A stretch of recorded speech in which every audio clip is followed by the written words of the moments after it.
All right, guys, welcome back. So now let's talk about the Harappan civilization. Okay, the same. It comes under the same umbrella of Indus Valley Civilization. So don't get confused. Okay, and let's see that what did they find in that particular area, which was near Sahiwal, Multan, and Lahore. Okay, in the Punjab province of Pakistan, Punjab state. Okay, so now Mohenjo-daro and Harappa were once the centers of the ancient valley civilization. Knowledge about this civilization comes from the work of archaeologists, as I already told you in the classroom as well. That how can we know about these such old places? Of course, I mean, like, people were alive back in the time. But they really didn't had an idea to to preserve things, to let us know that how they were. And let's say they didn't wrote anything. Even if they did wrote any things, so 5,000 years ago, their handwriting or what language they were using, it would have been, let's say, impossible to decipher that. Decipher means to translate, to convert that in today's language. However, the archaeologists did until some extent. So thanks to these archaeologist people for letting us know that what was actually happening back in that time. So archaeologists who discovered these sites and buildings, tools, artifacts, jewelry, and they found sculptures over there. They studied them in detail. So among these, the use of bronze, copper, quartz for casting vessels, statuettes, and making a variety of knives, fish hooks, arrowheads, saw, chisel, pins, bangles show that the cultural advancement of the Indus Valley people. By these finds, we come to know that the details of their diet, waste disposal, and housing. Okay, until here, actually here they are saying that when they went to these areas, when they went to these particular sites like Mohenjo-daro and Harappa by the process of excavation. Remember, I told you about the excavation in our classroom, like these excavators, these machines who dug up the ground, like big cranes, something like that. Where crane is a different thing and excavator is a different thing. I'll show you the picture of both of them on the internet right now. By these findings, they found out there were some bronze utensils, some copper utensils, some quartz crystal kind of things over there, some chisels, some pins. Now, if you talk about a chisel, so this is how a chisel looks like. This is how a modern day chisel looks like. The chisel is actually used to, usually this is used by carpenters these days, and also the people who are artists working in the field of art and making different sculptures in their art universities. And so yeah, we do have, until my information, we do have one art university in Hyderabad in Jamshoro. It's known as CED, Center of Art and Design, if I'm not wrong, something like that. Yeah. So chisel was also one of their parts, right? Okay, so these are called the statuettes. Okay, you see these, these small little, okay, what we can call them, action figures maybe.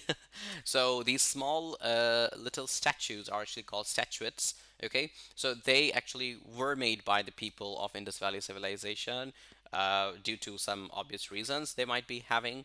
And the three laughing monks, okay, remember the three different monks. We also have an iPhone emoji in our mobile phones for that particular reason. And okay, so now getting back on our topic. So now by these finds we come to know the details of their diet, waste disposal, and housing. Now diet. So now by all these things, we can have an understanding that what they used to eat, what they used to have in their food or anything like that. And their waste disposal means how was their drainage system, how they used to, let's say, dispose of their garbage from their homes. And because yeah, wherever there are humans they make garbage, right? And their housing. So now here it says the brick making industry is still very strong in the Punjab. The size of the brick is 7 centimeters high and 14 centimeters wide and 28 centimeters long, is almost the same as the ones found in Harappa. So uh, whenever we are building a home, okay, whenever we're building a building or a house or an apartment, so you have seen these bricks, in Urdu we call them ite, and in Sindhi we call them sirung, right? So these particular bricks actually now they are giving a reference that whatever they make today, whatever shape they make today, they used to make the exact shape back in the times of Indus Valley Civilization 5,000 years ago. So wow, that's a kind of a finding. So now continuing, the Indus Valley people were highly skilled agriculturists. They used irrigation techniques and had large granaries and storehouses or to store surplus of crops gathered from surrounding areas. Now, first, let me show you that how these bricks were actually made. So, see, they are talking about these bricks, which I was in Urdu we call them ite, and in Sindhi we call them sirung, right? So, and we are having another, let's say, topic over here. I will be, let's say, covering that as well. So, see, this is a brick. This is a kind of cement brick, and this is a clay mud brick. They use different materials for different kind of bricks over here, and these are different processes that they're making it. Okay, now here it says that they used irrigation techniques. Okay, they had large granaries or storehouses to store surplus crops gathered from surrounding areas. Now let me tell you the granaries and storehouses. See, whenever you go to a grocery shop with your mom and with your dad to buy groceries, or with any of your relatives, okay, so you store that extra amount of grocery in your kitchen, right?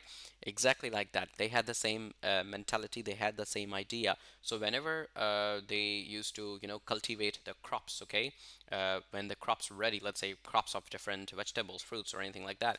So they had facility to store them as well. They had storerooms as well. So just imagine that 5 6,000 years ago, people are having this idea that how to store them for the later purposes whenever we are going to be needing them and whenever we're going to be using them. And today, not only we store in the kitchen, we also store our food in the refrigerator to eat it for the other day, to eat it after a couple of days, right? Especially the frozen food. Even these people were having this idea. Okay, so yeah, granaries. Let me just show you really quickly. Granaries, how these granaries look like in reality. Granary, yeah, of course, granary is the same word that we're looking for. So see, granary. This is how actually a granary looks like, from where you can store. Oh, yeah, this is a good example. This is a granary, looks like, where you can store a huge, stockpiles of wheat, of rice, of different vegetables, potatoes, tomatoes, uh, and maybe or whatever, different kind of fruits or vegetables, which can be stored, because you cannot store everything. They get rotten as well with the time. Storehouses again, yet the same thing. Storehouses, it's again yet the same thing. So I think I just made a mistake. Okay, not like this. Storehouses, wait a second. Let me show you this. How do they look like? Storehouse. See, yeah, again a place, a kind of a big godam where you can store your storage facility. You can store extra amount of products over there. So this is how they look like actually. So imagine these are pictures of these days. These are modern day pictures, and these guys from 5 6,000 years old, they had this idea actually, right? Now, continuing, cotton was grown as a crop, and it led to the spinning and weaving of cotton, in which the Indus Valley people again seem to be the world's pioneers. So when we hear this word world pioneers, means they were best, they were really good at that, they were doing excellent job among all their other competitors at that time. Now, spinning and weaving the cotton. Now let me show you how does it looks like spinning and weaving the cotton, right? Okay, so here we go. Yep. So spinning and weaving the cotton. You see this guy, how he is spinning and weaving the cotton. So this is actually like, making threads out of cotton, or also making a direct piece of cloth from cotton. You're not gonna believe, see, like this. Sometimes they're making threads, sometimes they're making a piece of fabric directly from that. This is how actually it looks like. You're not gonna believe, in some of the countries, see, this is also a spinning and weaving machine making direct cloth, a very very modern day type. Of course, you see these electronic machines, motors and sensors and everything. This is an old day modern weaving machine. Actually, if you can see it here, you're not gonna believe people are still using this around the world. I was watching a documentary by the Business Insider. They were showing that how the Japanese denizen jeans are made actually, and you can watch that video as well. It was really informative, and those jeans were very very expensive, and they were still making in these machines, very very old machines. So yeah, guys, this was about the second topic from the Indus Valley Civilization, and now another topic is going to be city dwellers and master urban planners. My personal favorite topic, okay, and which I will show you that how they used to work on their architecture and their city building techniques, and there are a lot of different things to discover over here. So yeah, catch you in the next one.